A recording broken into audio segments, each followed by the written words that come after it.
Hello and welcome to day 4 of the Renew Your Energy Retreat.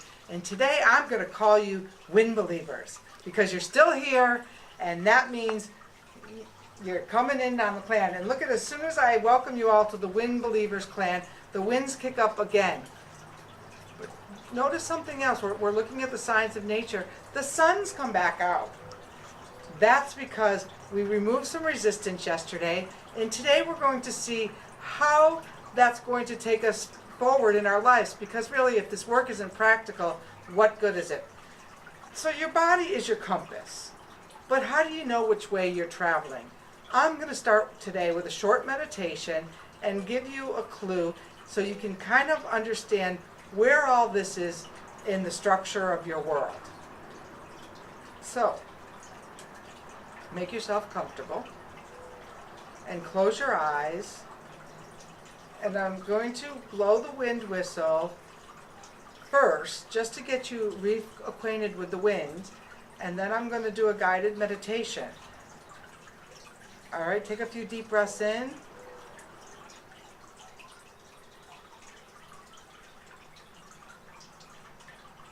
Let that wind breath connect you to everything, except for those past issues that you gave up yesterday, but everything else.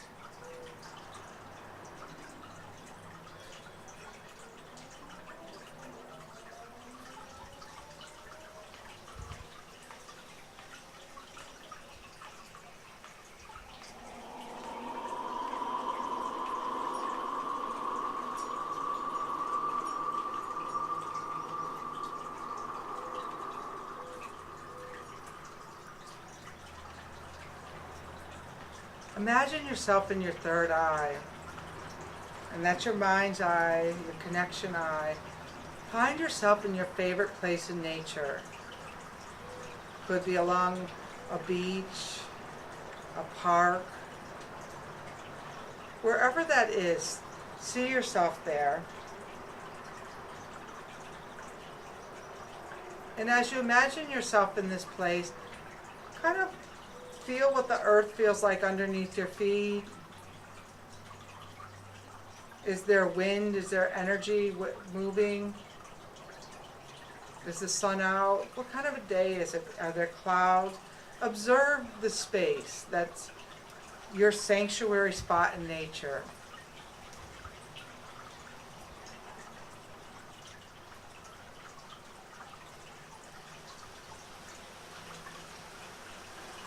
And you've been working with an issue all week that you gave over to the wind. And the wind is here. And if some of you brought that issue back, you're having another opportunity now, right, to give it with the wind again.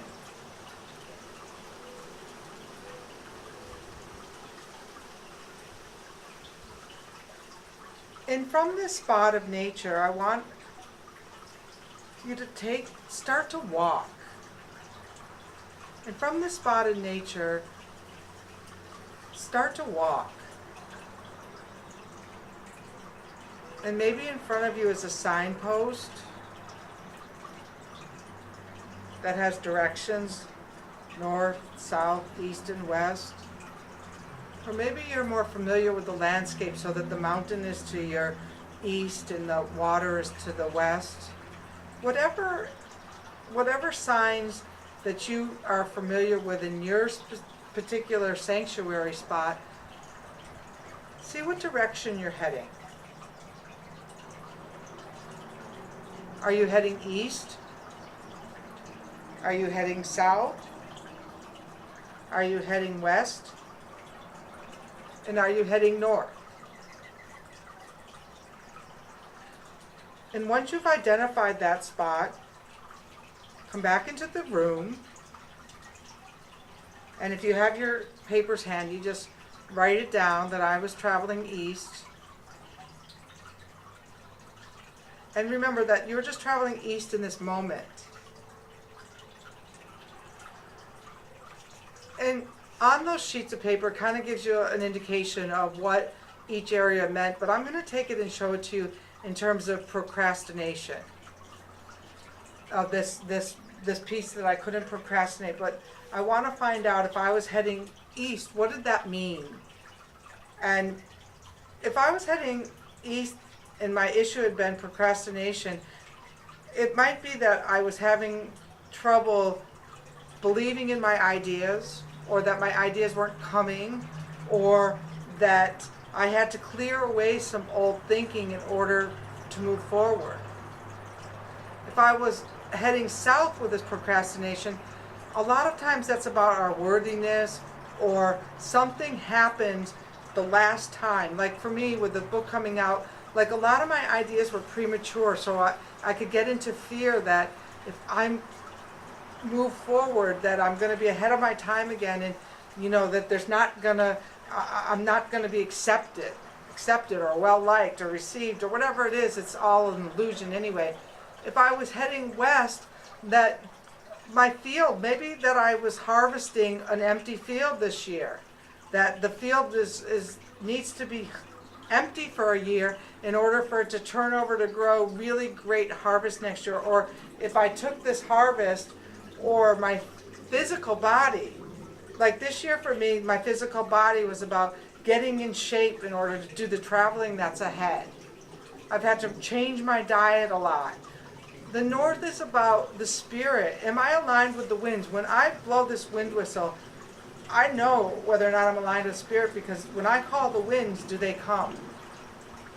Or is there community buy-in here? I did a holistic network for 10 years trying to drag the community along.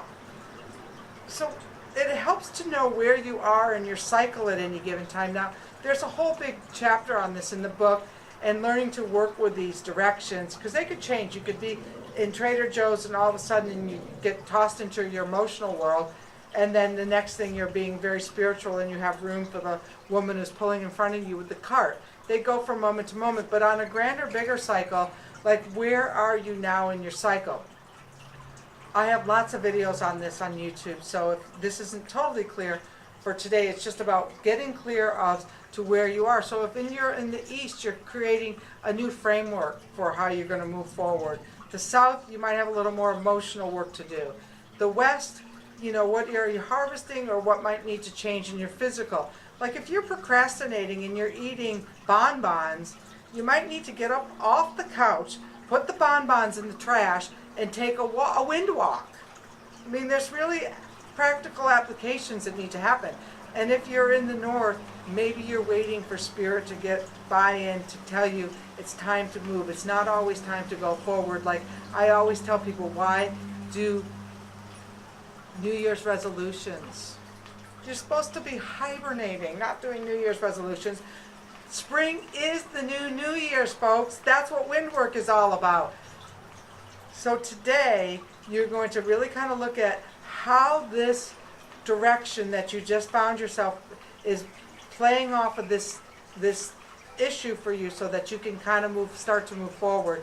Because tomorrow we're going to put a little wind in those sails so you can start to sail effortlessly towards your goals. I'm Renee, I'm the Practical Shaman, and I hope you're having a wonderful wind work kind of day. Thank you.